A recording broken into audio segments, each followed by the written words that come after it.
First vocabulary, hairy situation. So if something looks hairy, it looks kind of like unpleasant or rough, right? So maybe like in a movie, some children go to like find their friend, right? And then they get their backpacks and they go, and then they look where they have to go. It's like a scary forest, and they can hear like animal sounds. They say, oh, that's kind of a hairy situation, right? It kind of looks difficult and scary. They don't want to get in there, right? Yeah. So it's kind of a bad or scary situation. Number 2, responder. The ER here is the same as like officer, teacher, worker. It means person. So a person who responds. We often use it for first responders. For example, if there's a fire, the first people that come and help, right? That's usually firemen and police, fire workers, police officers.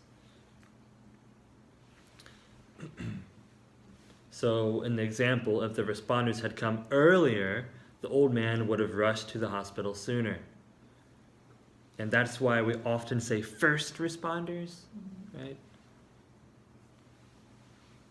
It doesn't only mean police officers or firemen, but it often does. So firefighters.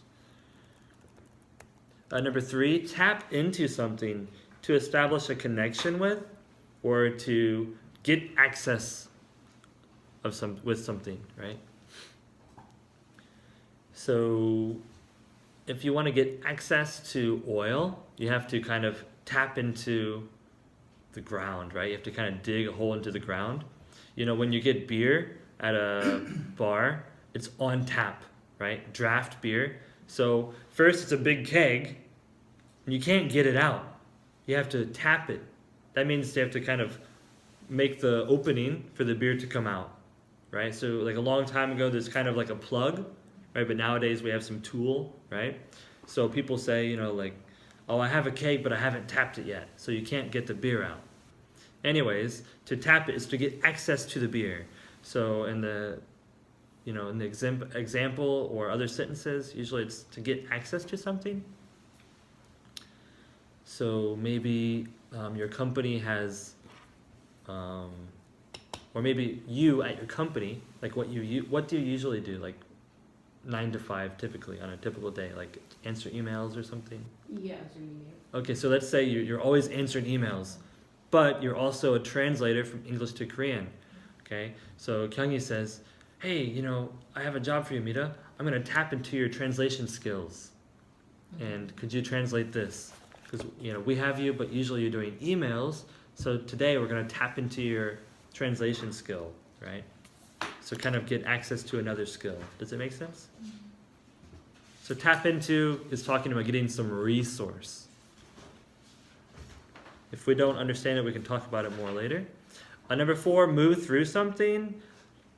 Kind of makes sense just by reading it, move through, to pass through something, to experience something.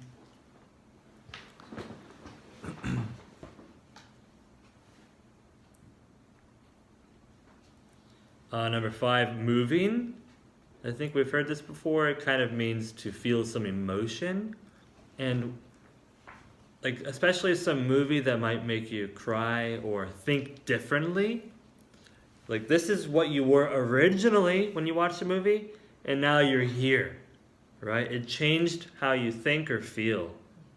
So originally I think, that children should work harder, right? I think, children are so lazy. Then I watched a movie about a child's life, and I think, wow, it's so difficult to be a child. They're getting bullied at school. Their teacher is yelling at them. They have to clean their room, okay? So then I think, wow, I didn't realize how difficult life is for a child. And so I was in this position, but now I'm over here. I changed how I feel, so I got moved, right? So usually movies that are like, wow, like they make you feel differently or amazed or cry, that's moving. And it's not a verb, right? We're talking about an adjective. That movie is moving. right? The movie isn't moving around. It makes you feel differently, right? Number 6, take action means to do something. Take action means to stop being lazy, stop just watching, stop just doing nothing, right? So the monster's attacking the city, and then the superhero takes action. They jump out there and they start fighting it, right? Maybe everybody else ran away, but they take action.